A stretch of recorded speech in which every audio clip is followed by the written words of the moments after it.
local, live, late breaking. WESH 2 News Sunrise starts now. Good Tuesday morning, everyone. It's 4:30. Thanks for waking up with WESH 2 News Sunrise. I'm Alan Campbell. Good morning. I'm Nancy Alvarez, and I'm still trying to figure out how to hide this coffee cup. It's difficult sometimes. You know, it is what it is, right? Yeah. I'm not going to make it if I don't drink this. Yeah. All right.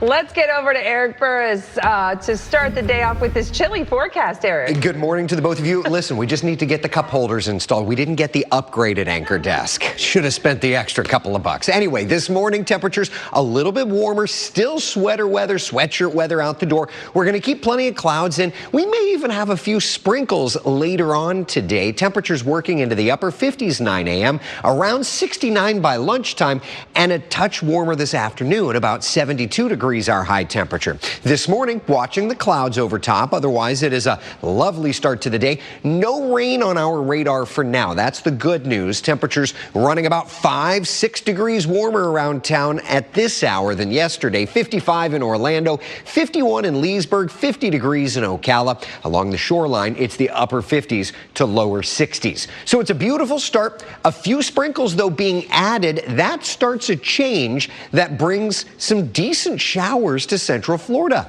Let's discuss with Futurecast and help you plan right through midweek with Central Florida's certified most accurate forecast in minutes. Today is the official start of the 2026 Florida legislative session, and there are hundreds of other bills being considered, and WESH 2 is here to help you stay on top of all the new developments out of Tallahassee. There's also a push from a state senator in Volusia County with new rules on how artificial intelligence is used here in the Sunshine State. The proposal comes as Governor Ron DeSantis is warning about the real-world risks of AI, especially for kids. So much to tackle here. Our Spencer Tracy breaks down what's in the bill and why it's getting attention now. Florida teachers may soon have to raise their right hand and swear an oath to teach your kids, much like elected officials. Under the new bill, teachers would have to take an oath to foster respectful, nonpartisan learning, be a positive role model, and most importantly, support the U.S. and Florida Constitution. Teachers Union President Kevin Daly doesn't think an oath is actually necessary. I think between the oath we currently take and the responsibilities we currently have in the professional practices arena, I think it's pretty well covered. Well, right now, 30 other states require similar oaths for teachers. And WESH 2 will be staying on top of Florida's legislative session until it wraps in March. Stay with us on air, online, and through our free mobile app for any major updates from Tallahassee. A man in Orlando is under arrest. Animal services officers say he abandoned 4 dogs after being evicted. And Nancy, one of them was just skin and bones.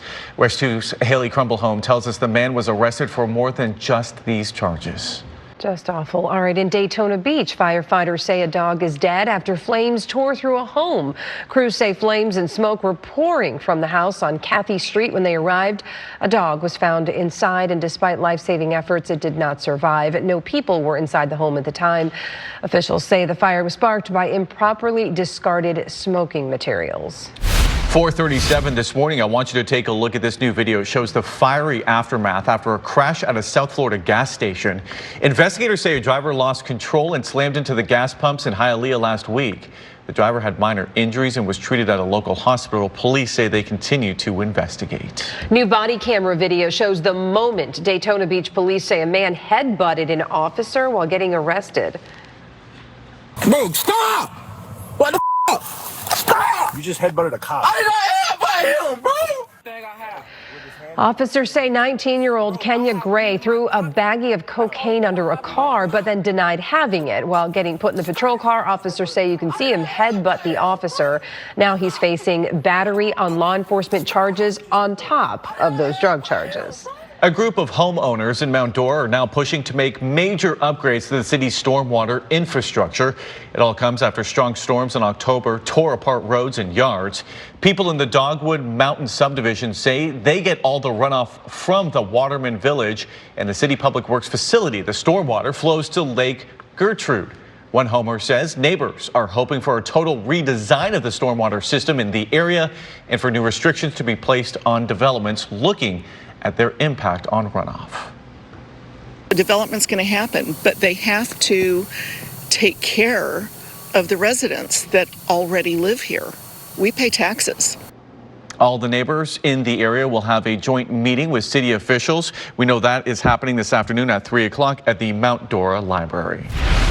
Well, people packed into City Hall as Flagler Beach commissioners voted to annex the controversial Summertown development into the city. The development is along John Anderson Road, just south of Moody Boulevard. WESH 2's Pamela Combe tells us some people are worried about the potential impacts this will have on the city. We reached out to the developer for comment. We're waiting to hear back. We do know after concerns about the environment, Flagler County Commissioner Andy Dance says a deal with the developer will protect more than 150 acres of floodplain along Below Creek at the Summertown property. The county is seeking a Florida Forever grant to help create a buffer between the development and the floodplain. Well, right now, the city of Port Orange is getting ready to close the south boat ramps and part of the parking lot at Causeway Park. This is all part of planned improvements, including enhancing ADA accessibility. The work is expected to begin next Tuesday. The closures will last until July. During construction, the north boat ramps and the fishing pier will stay open. Well, the temperatures may feel cold today, but the winter chill, it's not going anywhere. Yeah, we'll tell you just how low the temperatures could reach this week. Plus, a paraglider falling 500 feet into the ocean off the coast of Florida. See the harrowing rescue next.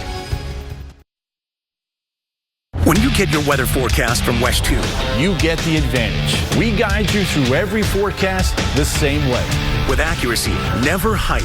With clarity, not confusion. Because our team has the most experience covering Central Florida weather. Backed by powerful tools like First Warning Live Radar, tracking storms clearer, faster, and in real time. It's the advantage you get from WESH 2. Trust Chief Meteorologist Tony Manalfi and WESH 2 First Warning Weather. It is 4:44, and this morning a paraglider is lucky to be alive after falling 500 feet into the water in Riviera Beach, and it was all thanks to the efforts of lifeguards and a bystander. Zitali Solaci talked with one of those lifeguards. That was Zitali Solis reporting. Well, we are now more than a third of the way into citrus growing season. Yeah, and Florida's citrus industry is looking at projections of a harvest that would be down slightly. The U.S. Department of Agriculture on Monday forecasted that Florida will produce 12 million boxes of oranges. That's down from 12.2 million during the 24-25 season. Specialty crops like tangerines are set to match the 400,000 boxes produced last year. The numbers released Monday were slightly higher than what the Florida Citrus Commission used in October as it approved a spending plan for the current fiscal year. The city of Mount Dora is getting ready for Florida Arbor Day. It's hosting an event to recognize the live oak and red bud as Mount Dora's official city trees. The trees will then be planted at Donnelly Park this Friday at 11:30 a.m. City is also offering residents a free tree to plant at their home. The trees are selected to fit your property. Also increase some shade, improve air quality, and reduce heat.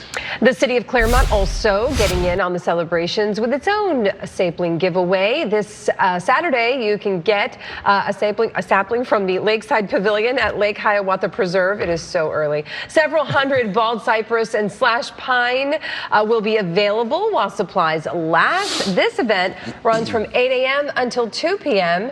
Hey, if you want to go get one now, you're going to get some rain to water that tree. Yeah, and that'll be good to get that tree to grow, right, Eric? Yeah. We need a little bit of rain around these parts, but that rain is all associated with a cold front that's going to usher in some of the coldest air we have seen in years for Central Florida. So Friday morning is going to be an impactful one for you. Look at the temperatures out the door Friday morning. 34 in the city, 30 degrees in Leesburg, 28 in the Villages, 27 here in Ocala, and even along the shoreline, it's going to be the 30s to nearly 40 degrees. When we compare where we've been so far this season to Friday morning, just about each and every one of our reporting stations is either going to be colder or tie. With the exception of Melbourne, you've gotten down to 35. You only make it to 39 degrees, but you get the idea. It's going to be very chilly air. And it's been a while since we've hit freeze. And we're not going to expect a freeze in Orlando, but just to put this into perspective, we're expecting 34 in the city. It's been since around Christmas time of 2022 that we've been below freezing. So that's over 1,000 days. Coldest that year in Orlando was 29 degrees. So we're going to feel like 29 degrees Friday morning, but we're not going to get get down to 29. It'll feel like 25 in DeLand, 27 degrees in Ocala. So yesterday's cold front is south. We're starting to get a little bit of a milder air mass over top of us today. Temperatures just a touch warmer. Start to bring in some moisture late today into tomorrow. And then by Wednesday, that next front really starts to push in, bringing rain Thursday. So let's just dial in Futurecast. For lunchtime today, we've got plenty of clouds, and notice the model painting in a few of these little green dots. There's going to be a few sprinkles here or there to track today, but especially dinner time on, we'll see those showers kind of becoming a little more prevalent. Now, I think the model's overdoing the sheer volume of rain, but the idea is we will have some showers. So today, 10% coverage, tomorrow with 30% coverage, and I think Thursday is going to be at times wet. Then it all clears out and we turn very chilly. For now, though, first warning live radar is quiet. We'll be tracking it through the day. 72 our high temperature today in Orlando. Average high is 71, so we're right in the ballpark. 70 degrees in Leesburg. Upper 60s in Ocala, Daytona Beach, and even into Palm Coast. Outside this morning, tourist district looking fantastic. Looking over toward Epic Universe. 55 degrees in the city. It's 52 in the Villages and 58 outside in Daytona Beach. So today, it's 72 tomorrow and Thursday, a few showers. Impact weather on Friday because of just how chilly it's going to be. But if you're already thinking about the weekend, we got you covered. Looks pretty good. A little bit of a temperature rebound. All right, Eric. Well, a figure skater breaks down in tears after his routine at the U.S. Championship. Less than a year after losing his parents in that deadly mid-air collision at Reagan National Airport, but now he's heading to the Olympics. The tribute the newest member of Team USA pays to his late parents. We are just 3.5 weeks away from the Winter Olympic Games. The opening ceremonies in Milan, Italy start on February 6th. 16 skaters were named to Team USA over the weekend, and for one, the journey to the Olympics has really been an emotional one. Oh, you have to see this story. Tom Yamas shows us how he is carrying his parents' legacy with him on the ice in Milan. Yeah, that's you said it. It's too early for this. We're like near tears over here. The Team USA figure skating team includes one Floridian as well. 24-year-old Andrew Torgashev is from Coral Springs, near my hometown in South Florida. He got silver in the U.S. National Championship and will compete in Milan in the single male figure skating competition. This is his first Olympics. Remember, folks, WESH 2 is your home for all things Milan Cortina. You can catch all the action right here on WESH 2 starting February 6th. Well, the Kia Center is highlighting the full list of musical acts and performances coming to the venue this year. Yeah, some of the biggest include Barry Manilow, who will perform on March 13th. Demi Lovato brings her It's Not That Deep tour to the Kia Center on April 10th. Fresh off a critically acclaimed new album, Rosalia, she stops by on June 8th. Meghan Trainor is all about that bass on June 30th, and Doja Cat performs on November 14th. Kia Center promises there are even more announcements to come. Well, Charlie Puth announced his Whatever's Clever 2026 World Tour. We'll have a stop right here in Orlando. He'll be performing on June 6th at Editions Financial Arena. The tour will feature nearly 50 shows across North America, and tickets go on sale this Friday at 10 a.m. Pretty impressive lineup, that's for sure. Well, the legislative session starts today. Oh, there's so much to cover. The major new bill we are tracking right now. I was terrified. If anything would have happened to him. Look at this really scary video you're going to see only on WESH 2. A man stopping traffic to rescue two toddlers wandering in a busy highway.